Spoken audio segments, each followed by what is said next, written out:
قسمت نہیں ہے تو پھر اور کیا ہے؟ کہاں میں کہاں یہ مدینے کی گلیاں، یہ قسمت نہیں ہے تو پھر اور کیا ہے؟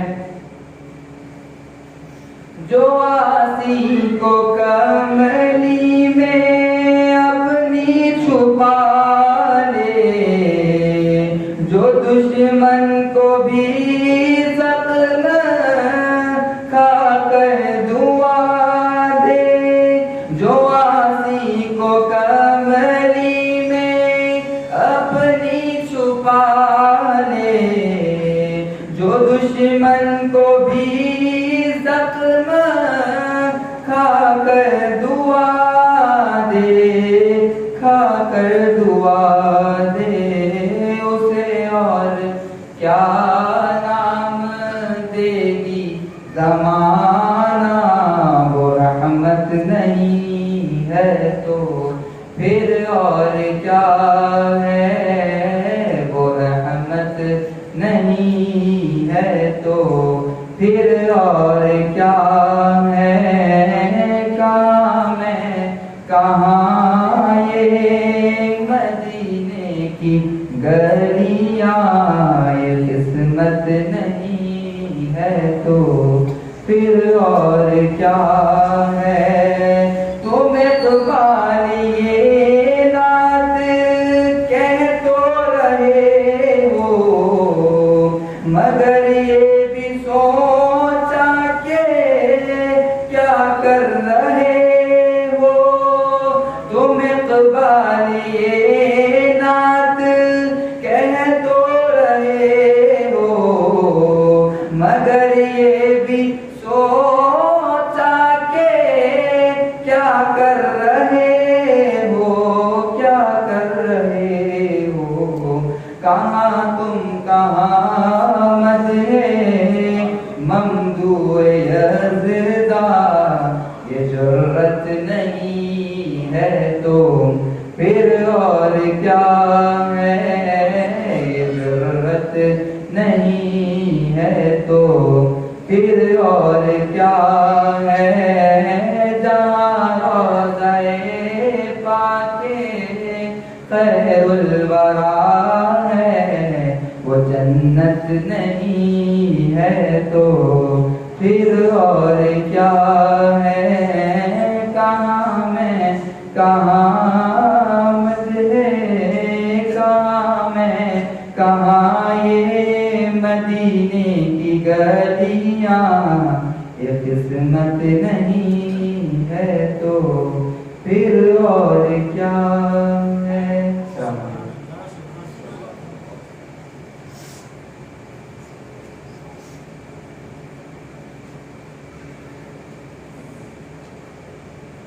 ماشاءاللہ یہ تھے مرزا رضوان بھائی۔ آئیے دوسری نعت شریف کے لیے میں دعوت دینا چاہتا ہوں، اسی لیے شاہ عمر حسین بندر نوازی کو کہ وہ آئے اور نعت شاہی کو سنانے کی سعادت حاصل کریں۔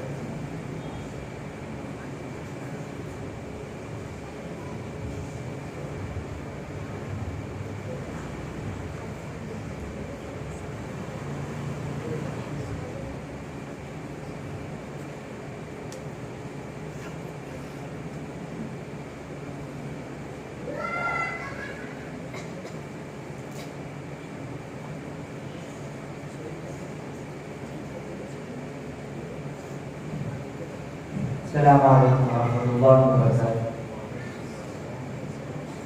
ان اللہ وملائکتہ یصلون علی النبی یا ایھا الذین آمنوا صلوا علیہ وسلموا تسلیما۔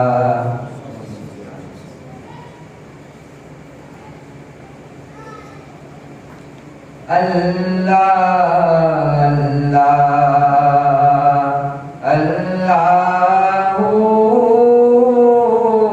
لا الہ الا ہو، اللہ اللہ اللہ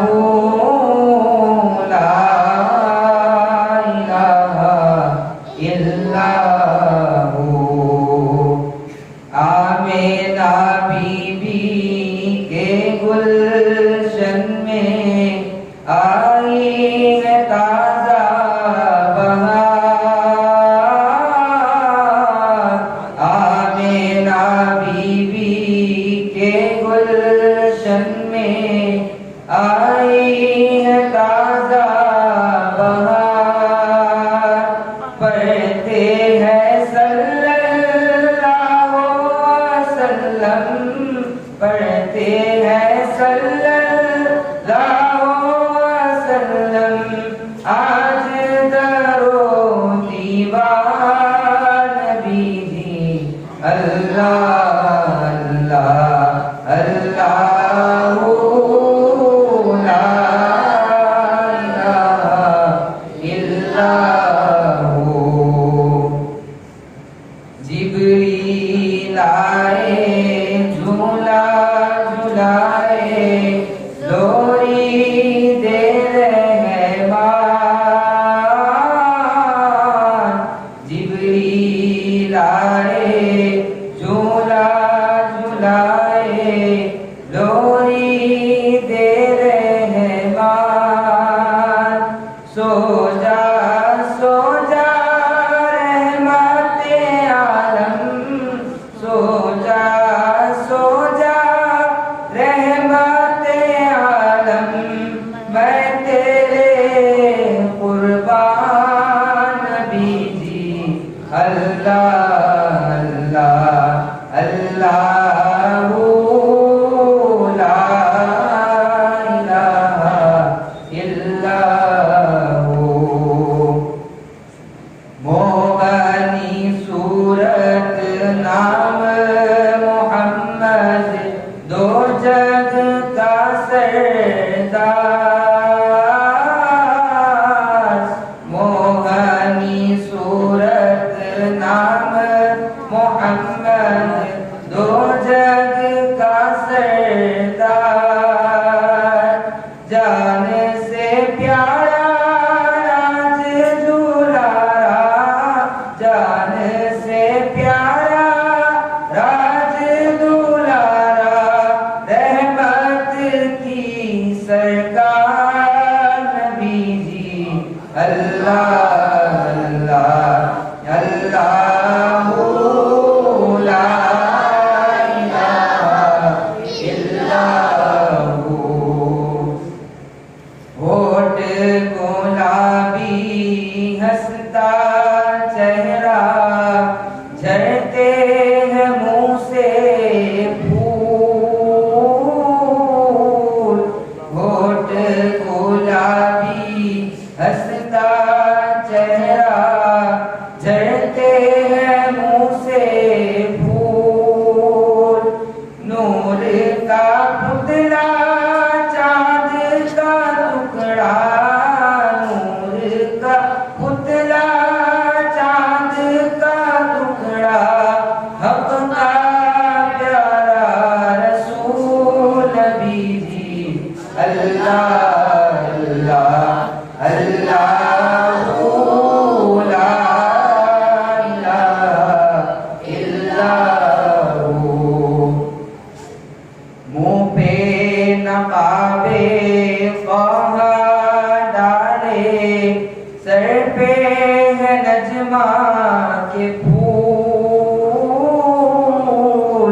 منہ پہ نقابِ قہا ڈالے، سر پہ ہے نجمہ کے پھول، انا فتحنا کے ہر گلے میں، انا فتحنا کے ہر گلے میں، پہنے جناب رسول نبی جی، اللہ اللہ اللہ لا الہ الا ہو۔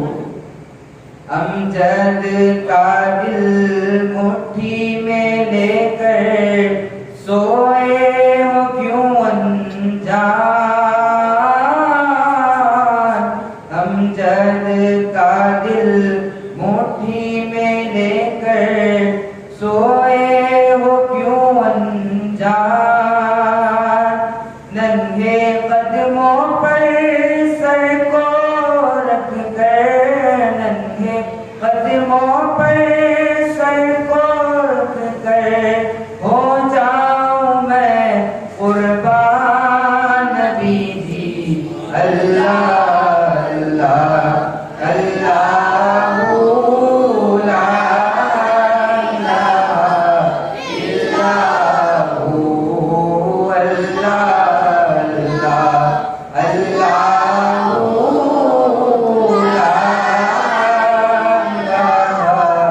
الا ہو. السلام علیکم.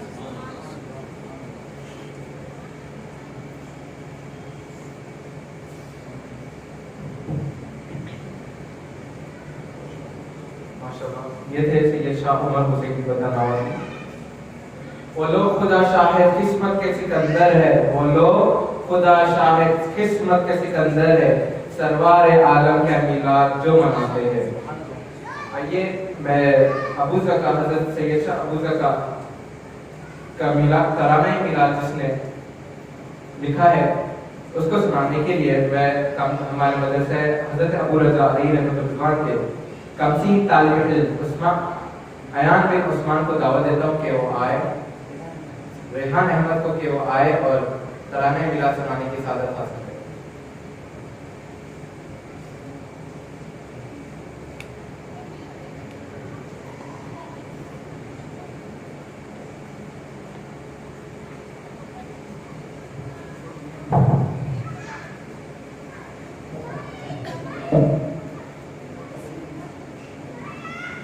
السلام علیکم ورحمۃ اللہ وبرکاتہ. صلی اللہ علیہ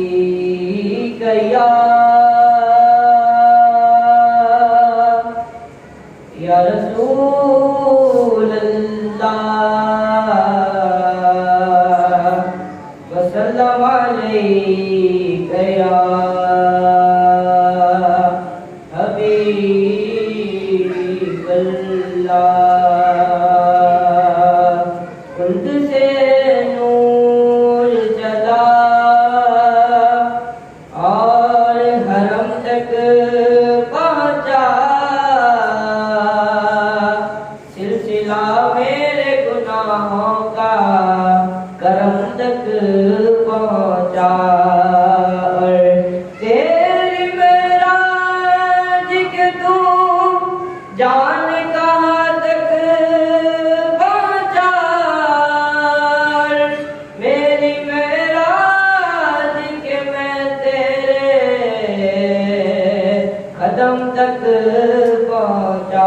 سب مل کر پڑھے صلی اللہ علیہ وسلم یا رسول اللہ وسلم علیہ یا حبیب اللہ. آمد مصطفیٰ سے یہ مہکا چمن سج گئی ہے زمین سارا چمکا چمن. نور احمد سے روشن یہ سارا گگن، بولی ہر ایک کلی بولا سارا ہے. نور احمد سے روشن یہ سارا گگن، بولی ہر ایک کلی بولا سارا گگن، بولی ہر ایک کلی بولا سارا گگن. اولی نور ہے آخری نور ہے، روپ میں ایک بشر کے چھپا نور ہے، روپ میں ایک بشر کے چھپا نور ہے. جڑ گیا ان سے جو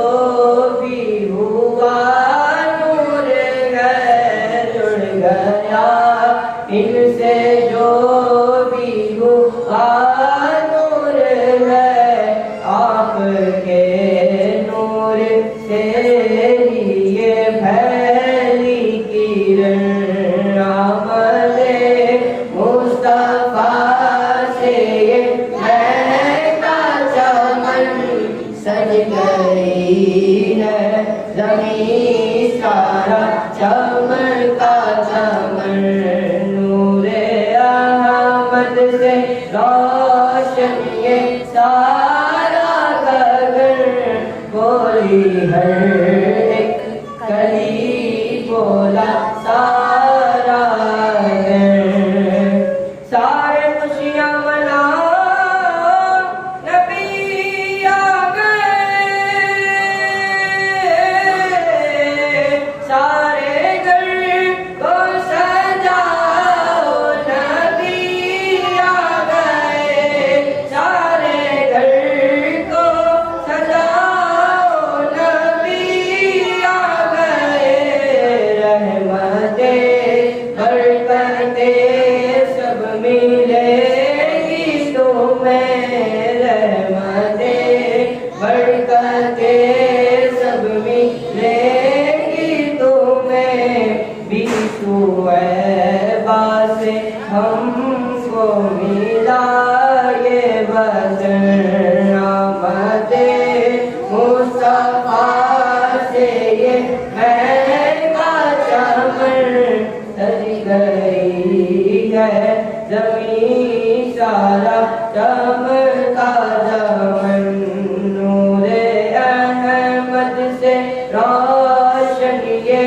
سارا گگن بولی ہر ایک کری بولا سارا دن ذرا ذرا زمین کا یہ کہنے لگا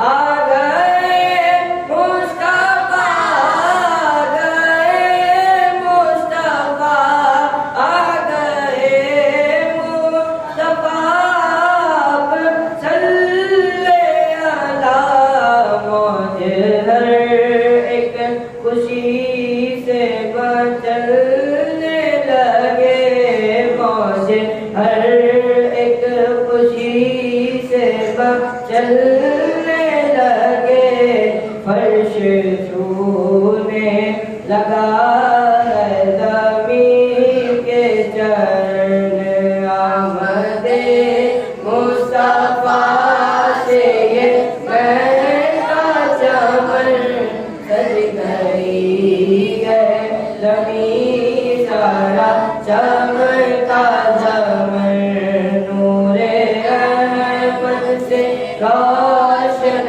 یہ سارا گگن بولی ہر ایک کلی بولا سارا گن آمنہ بی بی ہم پہ بھی کر دو کرم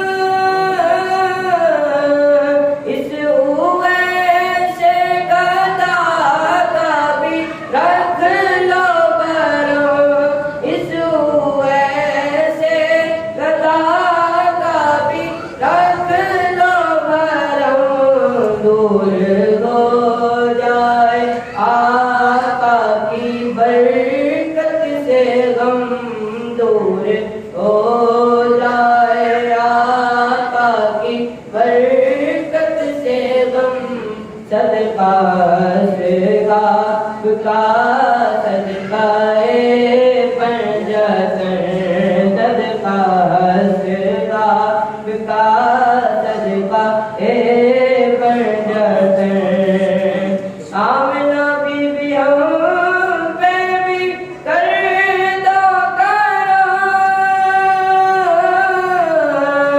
اس ہوئے سے گدا کا بھی رکھ لو برم اس ہوئے سے گدا کا بھی رکھ لو برم